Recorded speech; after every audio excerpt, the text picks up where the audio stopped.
आपल्या पुरता जर भस्म तयार करायचा आहे ना, तर त्याकरता आकऱ्यात 11 त्या ठिकाणी तशा गवऱ्या घेऊन त्या शिवमंदिरामध्ये जावे. शिवमंदिरामध्ये गेल्याच्या नंतर आपलं मुख असं असणार दक्षिण दिशेला असलं पाहिजे.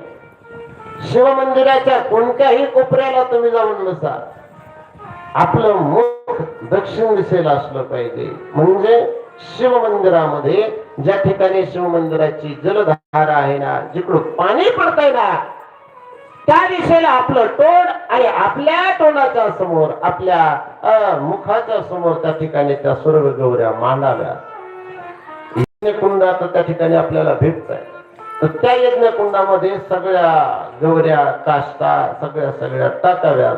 आणि टाकल्याच्या नंतर त्याला असा असणारा ओम नमः शिवाय या जपाच्या मंत्राने अभिमंत्रण करून त्याला अग्नी लावावा. आणि अग्नी लावल्याच्या नंतर तो अग्नी शांत होईपर्यंत आपण त्या ठिकाणी त्या मंत्राचा जप करत राहावा. मग म्हटले महाराज, याला आघोर असा असणारा त्याचा भस्म कसा तयार होईल? म्हटले ऐका, सगळ्यात प्रथमता आघोर जे कोणी असतील ना, तर ते म्हणजे भगवान शंकर आहे.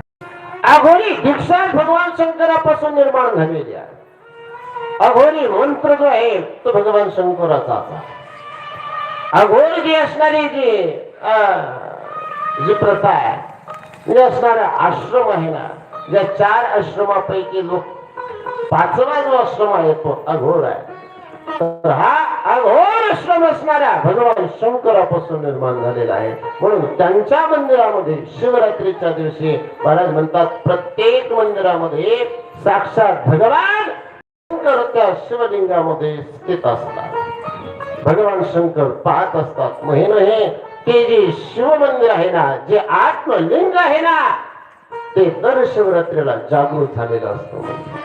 म्हणून तुम्ही आम्ही काय करतो, त्याच्याकडे मागण्या करता म्हणा, त्याच्याकडे दर्शना करता म्हणा, किंवा आपण त्याच्यावरती जी श्रद्धा ठेवलेली आहे ती श्रद्धा असणारी काय असावी, प्रखड असावी.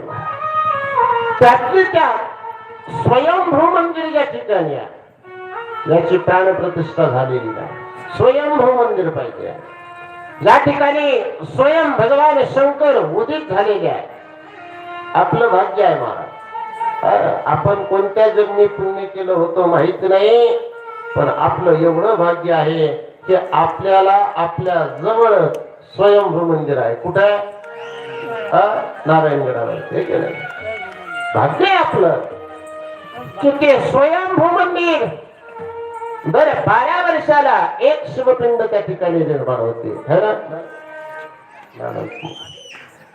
दर 12 वर्षाला एक शिवपिंड त्या ठिकाणी काय होती, निर्माण होत राहते.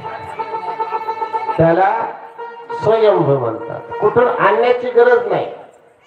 ती जी शिळा आहे, त्या शिळेमध्ये त्या ठिकाणी ती असणारी पिंड त्या ठिकाणी काय होती, निर्माण होती. का होती माहितीये? नारायणगडावरती ती असणारी पिंडचे उपाय उकलतात.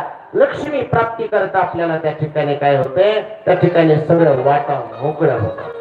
म्हणून येणारी जी शिवरात्र आहे, त्या शिवरात्रीला म्हणजे अधिक मासाच्या शिवरात्रीला स्वयंभू महादेवाच्या मंदिरामध्ये पूजा करावी. पूजा करत असताना जर आपल्याला भस्म तयार करायचा जर म्हटला, तर स्वयंभू महादेवाच्या मंदिरामध्ये केलेला भस्म जो आहे, तो भस्म कोणत्याही उपायाकरता त्या ठिकाणी चालतो. तुम्ही बघा, ज्यावेळेस संन्यासी महात्मे आपण त्यांच्याकडे जातो ना, तर गेल्याच्या नंतर काय करायला होतात आपल्याला, ते ज्या म्हटले हे चिमूटभर भस्म पाण्यामध्ये टाका आणि पिऊन घ्या, तुमचं कल्याण होईल, तुमचं काय होईल. त्या ठिकाणी महाराज भस्म देतो.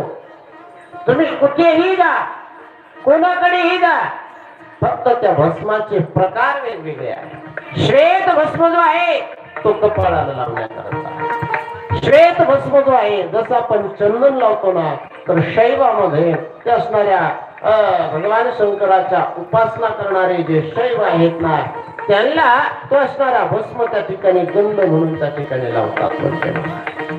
जर भस्म कपाळावरती